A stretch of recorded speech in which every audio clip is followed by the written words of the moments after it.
I don't get audiences sometimes. A movie comes out, I absolutely love it. I think it's great. And I am very, very much alone in this opinion on some of these movies. Um, I'm a huge, huge, huge, huge fan of Seth MacFarlane. I think Seth MacFarlane is brilliant.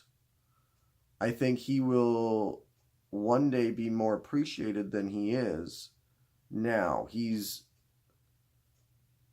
not everything he touches turns to gold, but and I as far as like the what he's known for the best is Family Guy. I was a gigantic fan of Family Guy when it started. I still watch it, but I will admit that that show has run its course, and I think I watch it out of habit. It's like, oh, there's a new Family Guy. It's going to make me laugh twice. Okay, I'll put that on. It's going to repeat the same storyline as has been repeated. I mean, it's sort of gotten to the point like with The Simpsons.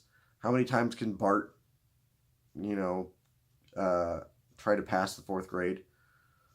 How many times can Brian find true love and lose it? How many times can Stewie have an identity crisis? How many times can Peter get fired and need to get his job back? Um, it's gone on too long. But I love the Orville. I'm a huge fan of the Orville. It's like the only show now that I really look forward to. Um,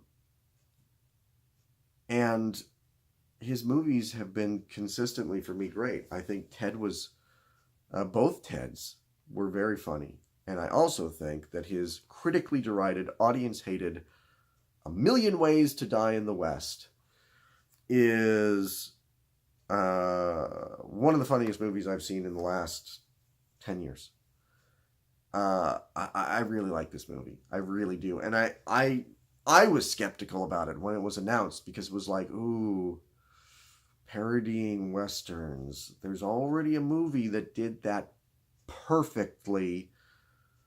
You're getting into dangerous territory, and you're going to be compared to Blazing Saddles, one of my favorite movies of all time. Lots of people's lists of the funniest movies ever made. A Million Ways to Die in the West actually stars Seth MacFarlane, which was one of the things that got me interested in it because up to that point, you'd seen him do little things. I think he'd hosted the Oscars. Occasionally there'd be a live action bit for Family Guy. But I hadn't really seen him as a performer. And I was very curious because you see interviews with him and stuff. He's very charming.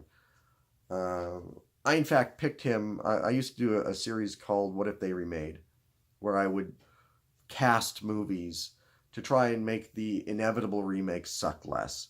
And I cast him in what would have been a remake of the old Bob Hope Bing Crosby Road movies. Because you have to have somebody who's not only funny, but a song and dance man. I don't know if he's a dance man, but he got a great voice. I actually have all of his albums too. I think he's a very talented guy.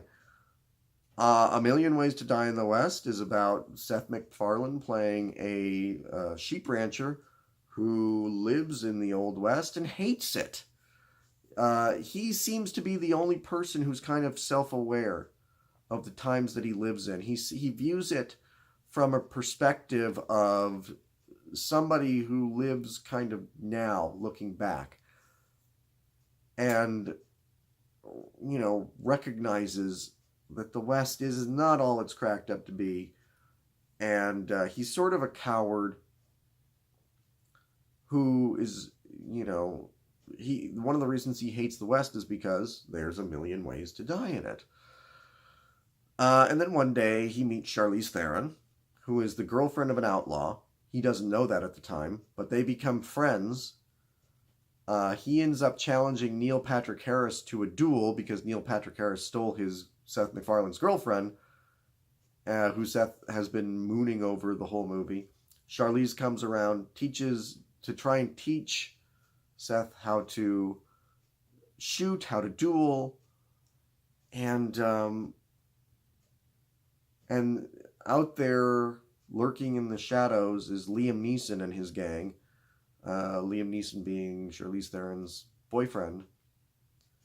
and Liam Neeson is the baddest badass in the West, and he knows that his girlfriend is shacked up with somebody, and he's going to find out who. This may come as sacrilege about Charlize Theron, but I don't think that I've ever liked her more in a movie. She is somebody who, I know she's got an Oscar, but she's one of those actresses that for me, I perk up if she's in a movie because she's pretty to look at. Not so much for her acting talent. I've never really thought she was all that great as an actress. But in this movie, she is so likable and down to earth, and she is, it takes Seth MacFarlane quite a while for the inevitable love story between the two of them to kick in. And you're sitting there going, how in the hell do you not see that this woman is perfect? She's hilarious in the movie. She's fun to be around. I mean, you watch the movie, you kind of want to hang out with this character.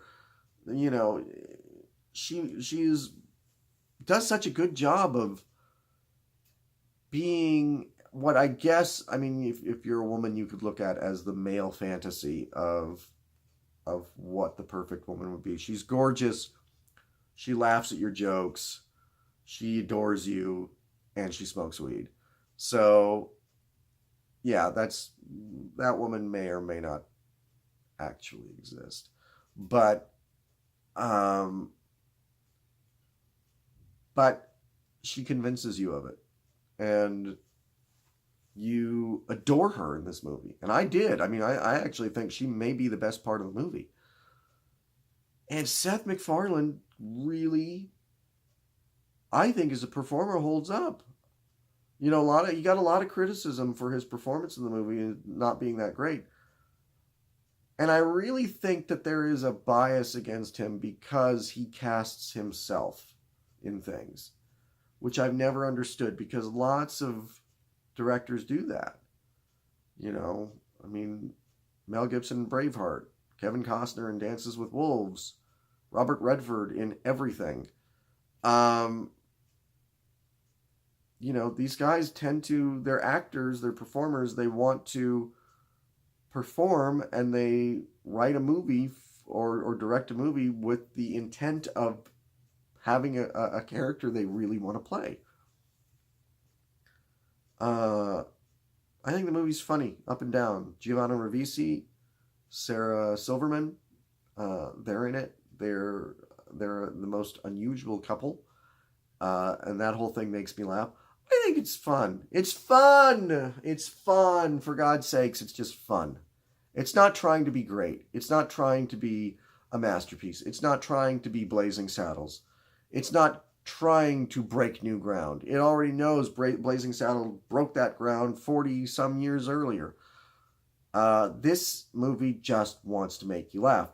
And I think that's one of the things that people really judge Seth MacFarlane. I know the South Park guys had their whole rip on Seth, which I always found obnoxious. Sometimes the South Park guys just come off as a little bit jelly. They sometimes go after people because those people are more successful than them.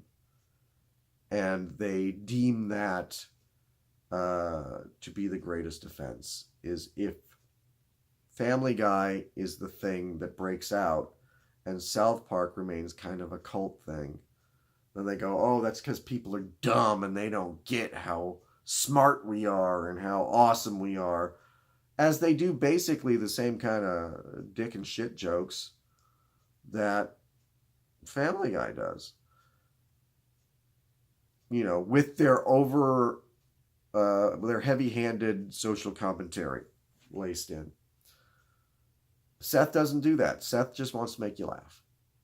I'd give Million Ways to Die in the West 3.5 out of 5 stars. It's fun. It's a funny movie. I could watch it right now and I could laugh. And that's all a comedy has to do. If it can rise above being that, like Blazing Saddles did, and be a masterpiece unto itself and say something, that's a 5 out of 5 star movie. Blazing Saddles is a 5 out of 5 star movie. Million Ways to Die in the West is a 3.5 star movie because it just makes you laugh.